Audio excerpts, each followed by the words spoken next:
Welcome to another virtual tasting with our winemakers from the Shades of Vino Club. I would like to welcome Dr. LaToya Thompson. Welcome, Dr. Thompson. Hi, thank you guys for having Welcome. me. And we have Christina here, our concierge. Many of you guys know Christina and work with Christina on your wine club selections.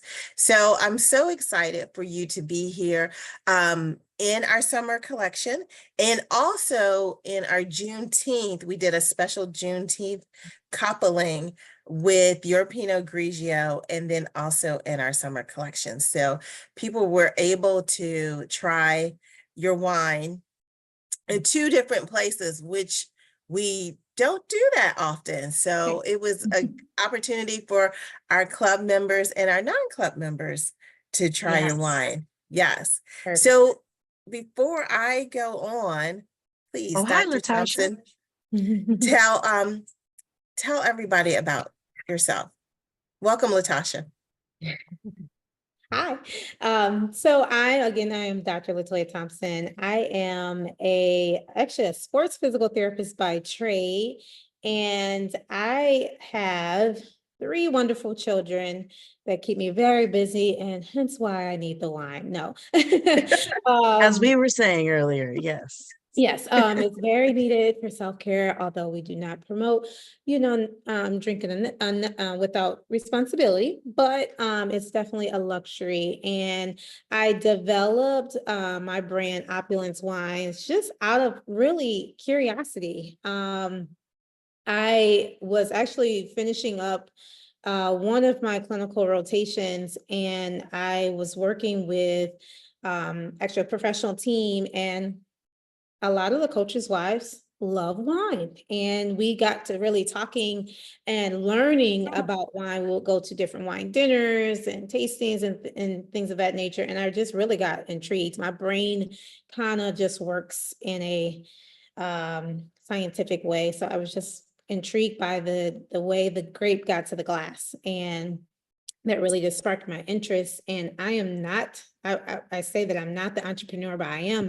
the entrepreneur. Actually, my husband is, and he really pushed me in really developing the brand and moving forward with having something that I really enjoy as not even just a hobby, but it's really my passion. Alongside with medicine. So I get to mix the two, not at the same time, of course. But I just love to learn about the viniculture. And I was really intrigued by how different wines can taste differently by the year, the maturation, the climate, and just with pairing with different foods. So that's how Opulence Wine kind of came to be. And I have grown immensely since 2018 is when I really kind of started, but really getting into stores in 2019, actually. So been a fun journey, definitely a learning journey, because wine is not easy. It's from a business perspective, and I've been able to really not only figure out things on my own, but been able to be mentored by some of the greats in the industry, but as well as starting to bring some of those up along with me. My son actually is really into science, and so he loves going to vineyards and looking at the grapes. Michigan has a really good wine country. They do. And people don't really know about it. Some really good wines that we produce. And I'm a part of the Michigan Wine Collaborative, who has partnered with Michigan State University and their 4-H program, where we help students learn about viniculture. And my son is learning about viniculture, which I think is pretty exciting, pretty cool that he's able to learn some things about it, something that I'm passionate about. So there we are, is where we are. Right now I have the 2021 Pinot Grigio, which you guys have tasted. I also have a 2018 and a 2020. Napa Valley Cabernet Sauvignon. And now I am currently trying to work on a actual champagne, which has been very difficult, but that is what's in the works now. What else? I don't know. That's all the check marks, the red, Okay. the white, Okay, and the good. bubbles. And the bubbles, yeah. Yes. Got Yeah. it. I love Yeah. that your Get son the is bubbles. really, I love bubbles. I love oh, bubbles. absolutely. I mean, that just that kind of closes the circle on opulence, by the way. Yes. Yes. I love that you're, go ahead. It's something that I was like, well, my husband's like, well, you can't have a wine named Opulence and not have a bubble. You need a bubble. And I said, yeah, well, that's Perfect. true. I really do need a bubble. But foreign trade is one heck of a beast that I did not realize. A lot goes into it. And obviously Champagne, France is very tight knit on who they allow in and what they allow in. And so that it's been different, and it's been definitely a battle, but we're still working to try to get that done. Have you had to go back and forth often, or is that kind of planned for when your boots are going to kind of hit the ground running? So I've been once. The first was really securing a vineyard to partner with. But even, which I have done, the other issue is really a lot of the legal when it comes to names and things of that nature. There's actually a wine named Opulence, which is my sticking point right now, that it will make it hard for me to use Opulence if I chose a champagne, or if I make a champagne.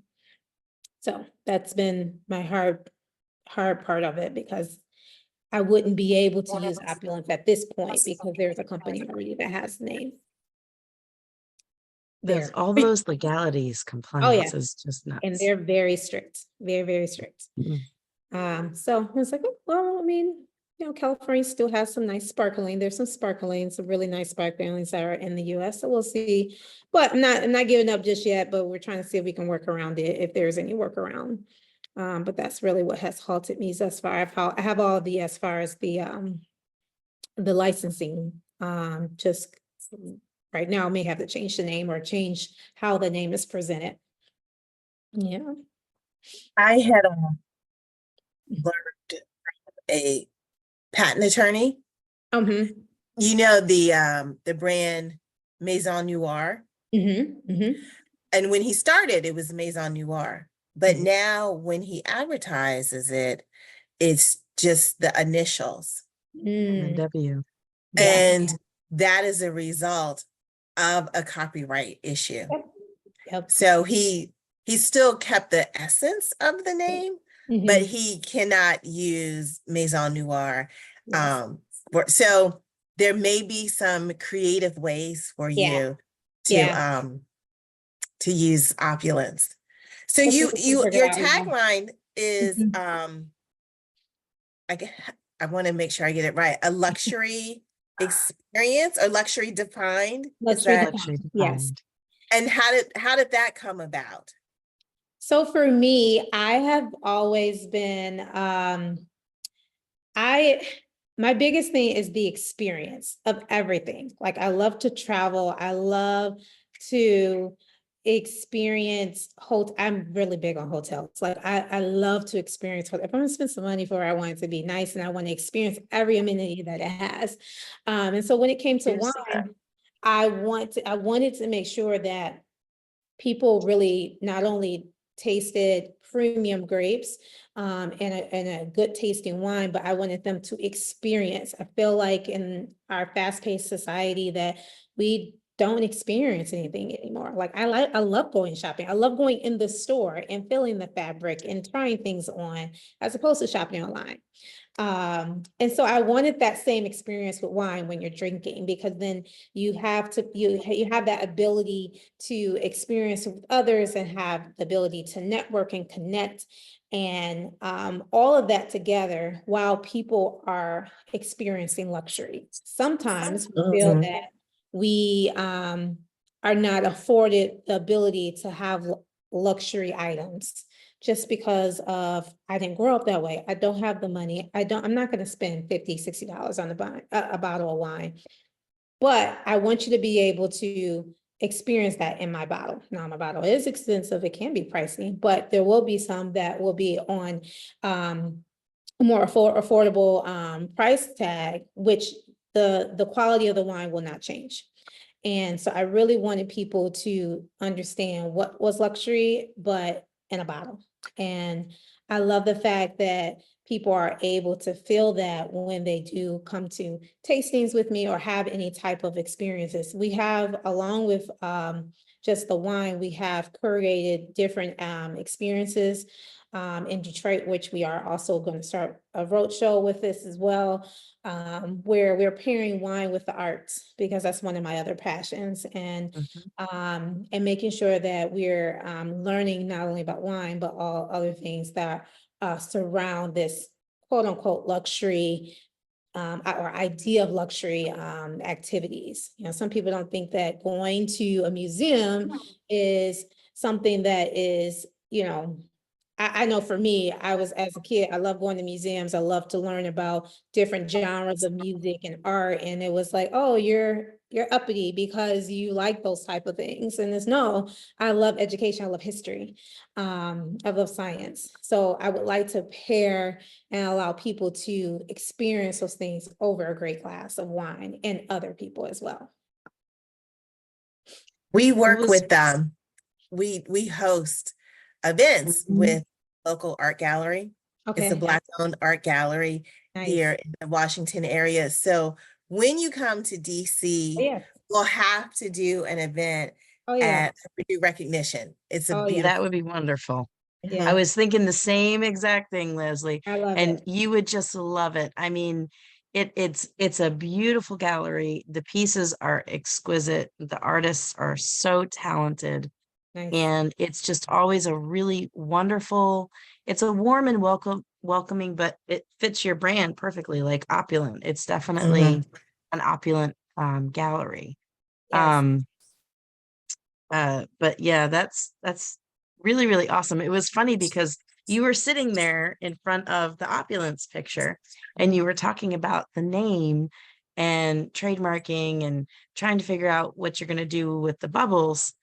And all I could think of was Opulence refined instead of defined, because you've got a little bit and then it's like, you know, it's refined, because bubbles, Oh, yes. there's some refining on the palate that happens for a lot of people when you get into bubbles and you really start to enjoy them. You definitely start to develop your palate a lot more, I think. So it was just funny that you're sitting there and it was kind of blocking the D, and I'm like, Oh, refined. nice. Opulence. Nice. I don't know if that Okay, helps, but I I like just it. thought that just came out. Duly So I noted. I figured I like would share. it.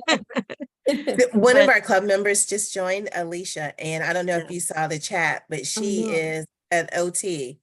So Right. Yay, we love therapy. We are teammates. Yes. Yes. What is the other word? PTOT, and you call it therapy. Speech, It's what, speech, um therapy, speech pathologist. speech pathologists.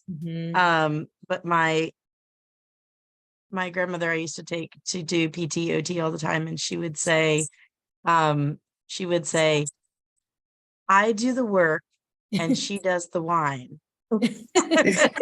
So she would go to PT and OT and she'd have to work out, and I'd come home and need a drink. We do make you work. Yes, it's good. It's definitely yes, good work. It's Yes. definitely good yes. work. You We and you appreciate definitely you have, guys. yeah, you have a whole lot of patience. So tell us why Pinot Grigio? Because when you think of Mhm. California, you don't necessarily think of Pinot Grigio. You don't at all. So me going into this, I was like, okay, so what are we gonna do? To back up, my husband was the one who pushed me into this, and he's like, well, again, he was the entrepreneur in the family at that point. He's like, you were, spending a lot. I was in wine clubs, I was getting bottles every day, and he's like, you're spending a lot of money on wine, and we need to make some money off of this. And so he's like, okay, so I know somebody that knows somebody. He always knows somebody that knows somebody. And we were like, okay, it actually started with me trying to actually do it here in Michigan, but it was easier for me to do it in California, which is crazy. Maybe because there is obviously there's more vineyards, and they have things more in order as opposed to Michigan, but Pinot Grigio is my favorite white wine, and Cabernet Okay. Sauvignon my favorite red. And I was like, that's easy. I'm just going to do that. And so my winemaker that I work alongside with, he was like, maybe, I mean, you don't know if you want to do a Pinot, but we can do a Pinot. And, I have some friends, because actually the grape is from Lodi. And he's like, I have some friends in Lodi, and he's like, you got to try it. I was like, well, Lodi is not really, they don't really are not known for Pinot Grigio either at all. I mean, there's in the middle. The soil's great there. They do have, and so when I went to the vineyard in Lodi, I was like, oh, this is it. Like it was a lot great. I felt really connected to some of the winemakers there, but then also like the grapes that I was able to taste and kind of refine through and go through the process. I was like, this is it. So we ended up going, and it came out wonderful, better than I thought it would be. And I love it. It has a little bit of high content as far as its alcohol content, but I think that it's very refreshing, very light, and that's what that was my biggest thing. I wanted to be right and true to form, and I wanted to make sure that it was something that, for me, I am not a very sweet wine drinker. So I wanted a little bit of sweetness, but not overpowering at all.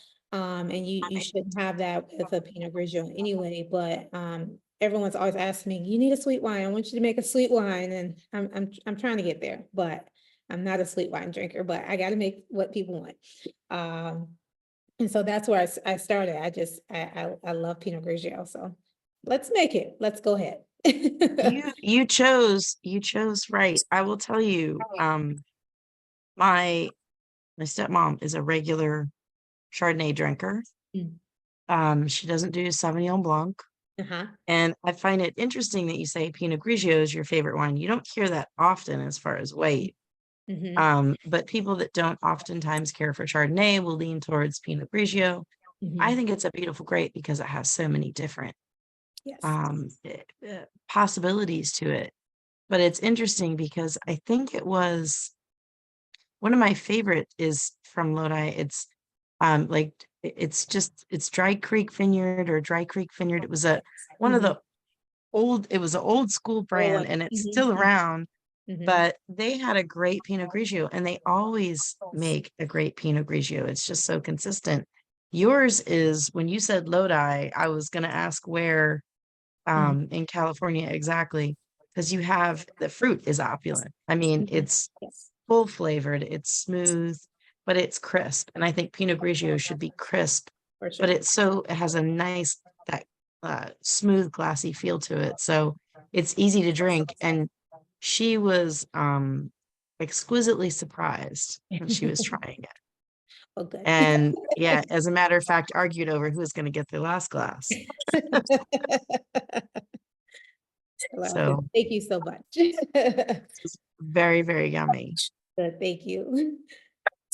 How much residual sugar is in it? You said you love some sugar in there. Oh, goodness. I will have to go back and look on that one, because I'm in the process of bottling another. I want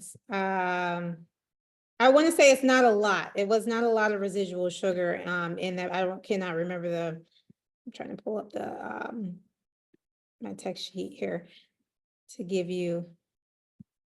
an exact amount because I don't remember off the top of my head though. No worries. Yeah, I'll come back to you on that one. It was not, I wouldn't have thought sweet. I just felt the fruit was very rich, Yes. and Oh, flavorful. yeah, most definitely. Yeah. It Yeah, was- no, it that was wasn't my, yeah, I was just thinking when she said she left some sugar in there, I was thinking maybe like 1%, maybe a 0.5% or what have you. It wasn't. But hot. yeah, very generous. yeah. Whatever you did was wonderful. Thank you. Thank you.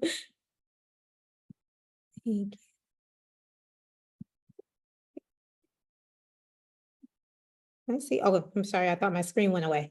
Oh, okay. So I have a suggestion. Sure. Ooh. I used to there used to be a wine tourism association.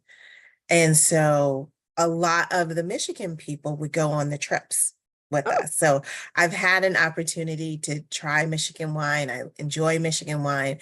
And one of the things that Michigan does really well is an ice wine. Yep. So you could Yeah. satisfy the sweet tooth Yes. without being Super sweet. going like sugary sweet. You could do and it could still have a nice price point to it because true. ice wines aren't cheap. So They're not. And so, yeah, and so it's funny that you say that because we did talk about that. There is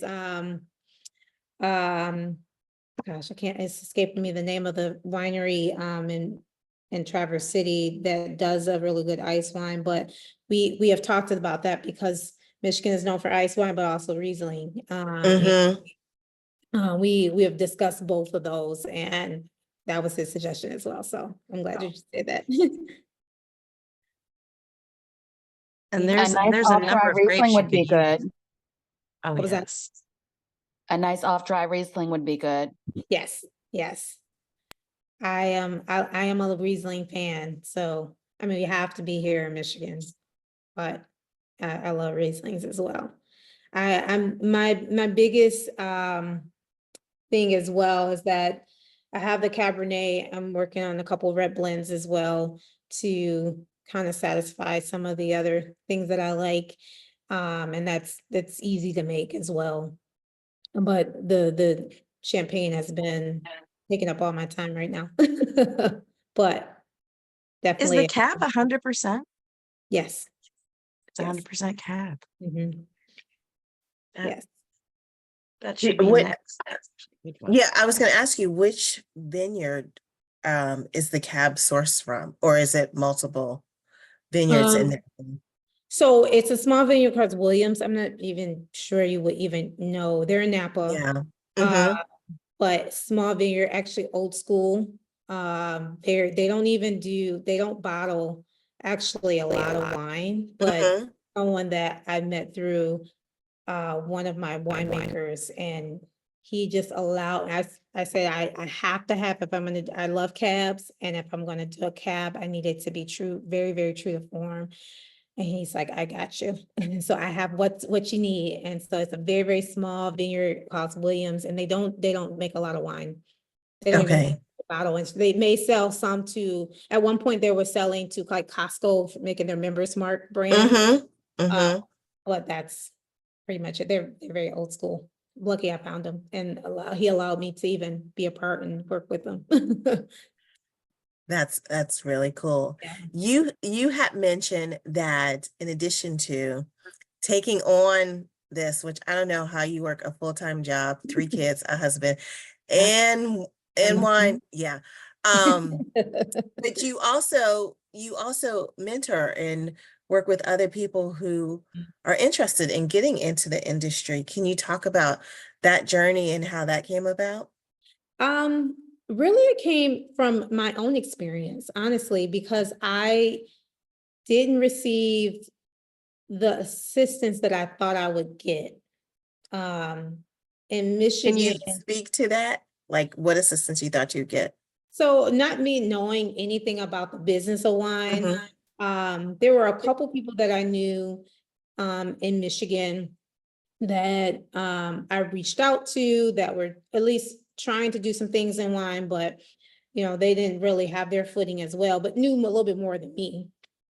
And they're like, oh yeah, that was that whole, yeah, I'll let you know, I'll help you out. This is who you should call. And pretty much that was it. Then it came to, especially the licensing area. It's gray everywhere because every state is different what you need. And I found myself, unfortunately, even within like the African American community, when it came to wine, that we weren't really helping a lot of each other either. And I was surprised by that, because I'm like, we're a group, and I feel like we are underrepresented, and we should be helping one another. Not saying I'm not looking for a handout or anything like that, but there were people that I reached out to, and they may have not been very big wine brands, but they had a name. And I don't expect anybody just to take me under their wing, but no return phone calls or return emails and things of that nature. So that made it hard, and it kind of put a bad taste in my mouth initially, because I'm like, it shouldn't be like that. Then I joined the AAAV, which is the African American Vendors Association. And that has been a great experience for me. It has been great to find mentorship, to be able to not only be mentor, but also to help others. And then in Michigan, we do have a small group that and a lot of people have come to me, because I am one of the only, especially Black females in Metro Detroit, that has a wine brand. I do have some friends that have wine stores and retail and things of that nature, but not anyone that is actually making wine. So again, the legalities and the licensing is a lot different. And so we've all kind of come together to assist one another. And then now you see other people trying to come in, they reach out, people always reach out, and that has been great. And I always tell them, I do not know the ins and outs. I do not profess to know the ins and outs, because it changes so much. And, but this is what I do know. And this is how you can, move forward, where you should start. I would say, Love Corkscrew, Krishan has been very helpful with me and helping me. She has a big, wine show in September every year, and that has been great for makers. And it allows us to come together and talk about our experiences and and learn from one another from a business standpoint. And that has been very, very helpful to making sure that I am sustaining my business, because it's expensive. It is, and you gotta, you do have to know people. And it's been difficult on the distributor side, because once you're too quiet too long, they forget about you, and they don't know where your wine is, and it's on the floor of that warehouse, and you have to stay on top of them. And so that currently is still, and I'm pretty sure that's every business, biggest hang up is making sure you stay in front of those salesmen when it comes to the distributors, and making sure your bottles stay on the shelves, because the next new wine is going to come, and they could trump you. So you got to stay in front of their face and make sure you got some incentives in there as well to make sure you do stay in their face. So that is hard. Absolutely. Especially doing everything. That's a job all in itself. Huge Society too. Yeah, I've gone to a couple of some of their activities as well. So there's a lot of organizations and I'm glad that we are doing things to make sure that we are assisting one another. But I'm always about action. Don't say it, let's do it, and let's make sure that we are helping those behind us and pulling people up while we're growing as well. Thank you for sharing that. Yeah. So yeah, it's definitely an experience. Like I said, the distribution is it's hard. That is one hard area. I'm with Great Lakes Wines and Spirits, which is one of the largest in Michigan, but they only distribute in Michigan. And I send an email at least twice a day. You know what? Just grow, girl. Just grow, and then And then there will be a They'll be bigger calling me. fish, and you'll have to call both coasts twice a day. Exactly. Because I kid you not, we oftentimes have to do the same for, I've Yeah. called distributors and I'm like, you have this wine, and they're like, no, we don't. And I'm like, you have this wine. I know you have it. Yep. Yep. So that happens too. So we definitely understand from the other perspective to that. Mhm. Now, what are your plans? Like, where do you hope to be with Opulence? Is this something where you want to have some wines, you want to do them very well, you want to keep them localized? Like, where do you see yourself going with the brand? Oh, I really do. Honestly, I do want to, this is my passion, and I do want to make this more so something that is just not something that I'm doing. I won't say it's a hobby, but I am still working. And I feel like I could put more time and effort into it if it was my full-time, has my full-time attention. I do have a team, which is helpful, and that I've been able to and blessed to grow. So I do have a team. But I do plan to be in every state. That's what my goal is. I want to keep my wine selection small so that I am doing them well, as you stated. But I also want to make sure to curate those experiences along with the wine. We do have some products that we sell on our website as far as, wine accessories, but also expanding that to even lifestyle things to join with that. But that's, down the line, but I definitely want to be able to make sure that everyone is able to experience opulence wherever they are, and especially getting into the big box stores. I am in the process of completing some certifications as far as Black business and women, and I know those really do open up the doors for some of those the bigger storefronts.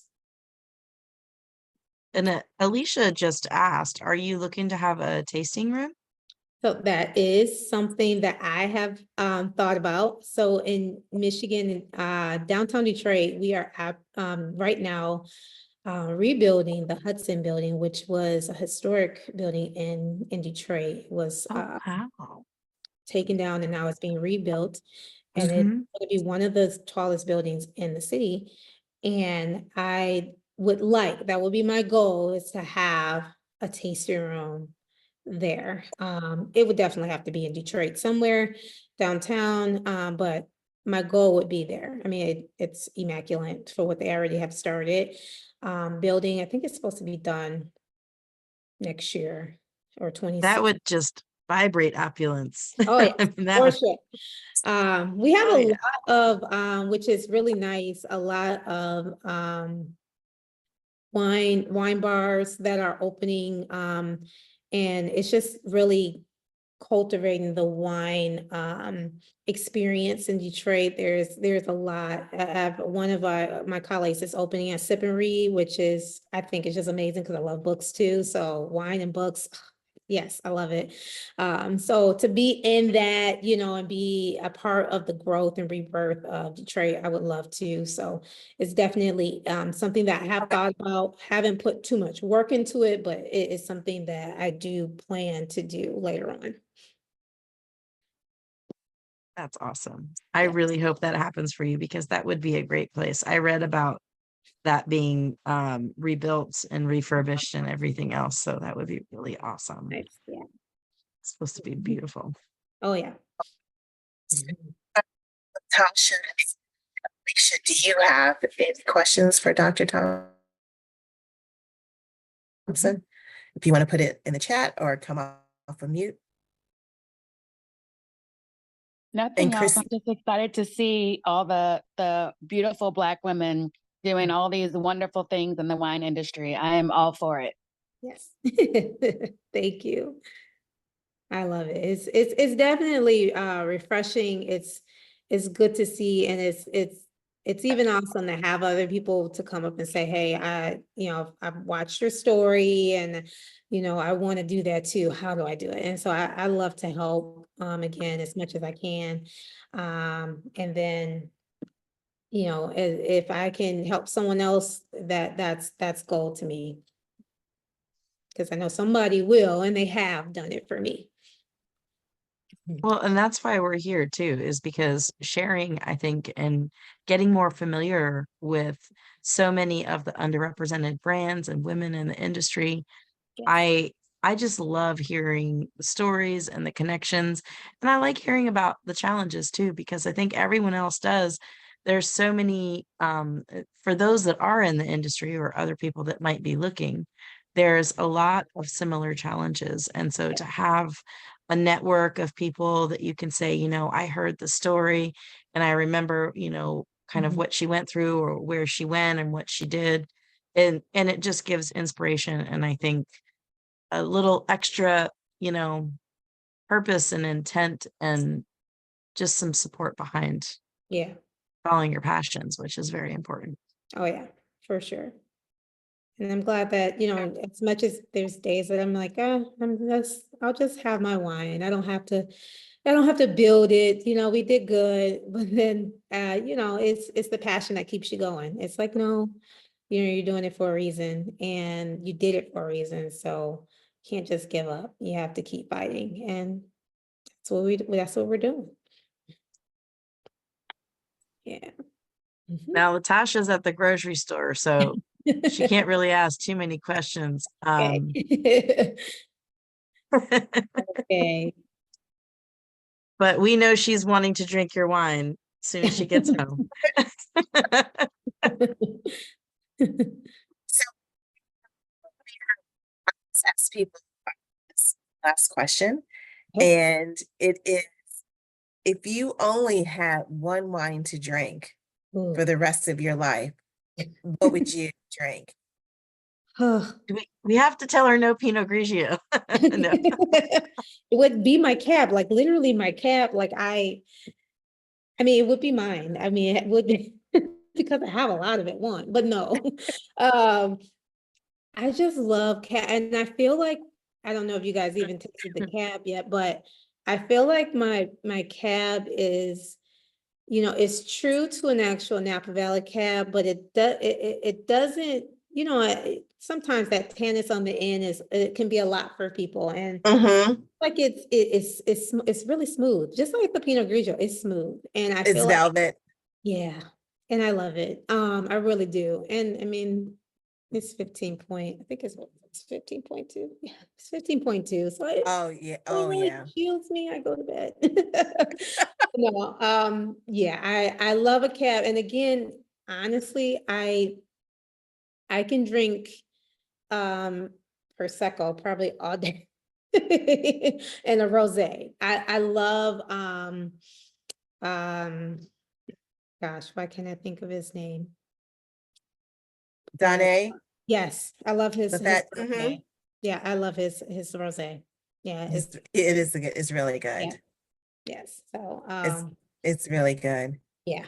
Oh, Latasha said she's going to be in Michigan in September. Do you have any recommendations for places for her to go? I'm just throwing that extra part in there. Um, if you're looking for, I mean, wine, like there's House of Pure Vin and Brix is Brix wine. Wine bars, those are really, really good. House of Pure Vin yep. House of Pure Vin is on, right on Woodward, right in the heart of downtown Detroit. And they also now have a liquor license. So now they have the whole patio and everything. So Oh, it's really, that's like a really nice vibe. They both are really good, but I know both of the owners and they have great wine and food. They do really good wine tastings. The director over diversity and inclusion for Michigan Wine Collaborative is actually one of the SOMs at House of Pure Vin. So Ooh. Chuck Jackson. So if you do go, let me know. I'd definitely hook you up. And yeah, they're probably one of the best wine bars in the city. food. There's so many, we have so many restaurants that are opening and like rooftop bars, and it's just, there's so much. So which is great, but there's some great restaurants, like even across the street from those both of those wine bars that you'll love, and they have great wine selections and views. Reach out to me. I have a whole list of places to go. I can go on. We'll 'Cause I connect you. We'll love- connect you guys. Yes, yes. So, Yes. And maybe let me know when you're here. I'm sure I most likely will be here. Maybe we can get together for a drink. so cool. So cool. Christina, do you have any parting questions or words? I don't think so, other than I'm just really excited for you. And you know, when you're trying new wines, it's when you're trying them as a consumer, but also as a professional in the industry, you look for a lot of different things, especially when you want to share new wines. You really, I have to say that the effort and the consistency that I've seen and heard and tasted personally with your brand, I just really love. So Thank I you. am excited to see where you go and how things improve and grow, and just get better from here. So For no sure. matter what, even if you feel like you need to add more wines into your portfolio, keep doing that Pinot Grigio because it's really quite yummy. Thank you, thank you. I for sure will. They're gonna stay because they're my favorites. So they're staying. Thank you so much. I really appreciate you guys, and just even, allowing me to be a part of your wine club, and allowing your members to even purchase. So I'm always grateful for the opportunity, and to allow others to experience Opulence. And like I said, we will be in a store near you very soon. Mark my words, and we're working on making sure that we're available to everyone. Yes. We Mhm. have a little bit And- left, but we can get more. So if you want it, let Yes. us know. We know people. We do. Can people follow you on Instagram or TikTok or Facebook? How can they follow you? Yes, so I am all of my handles are Opulence Wine. My personal, my personal is linked to it as well. So a lot of those Okay. are interconnected, but my personal is LMT 1908. And but they're all linked together. And yeah, please follow me. I try to stay up to date on these social media. It's a lot. It is a lot. My kids It be trying to is a show lot. me stuff, and I'm like, I feel like I'm not old, but I guess Don't get me started. but okay, but we trying here. But yes, I am on all the social media sites. So please come and follow me and watch my journey. Thank you. Thank you so much for your time. And thanks, Thank you, Pam, thank you. for taking the time to sit with us in this virtual tasting. No problem, guys. Continue to watch out, and Cheers. please reach out if you have any questions. If you're coming to Michigan, let me know, because I always love to hang out and show people my city. We'll connect with Latasha since she's going out there very soon. For sure. Thank you all. Thank you, Cheers, guys. ladies. Cheers.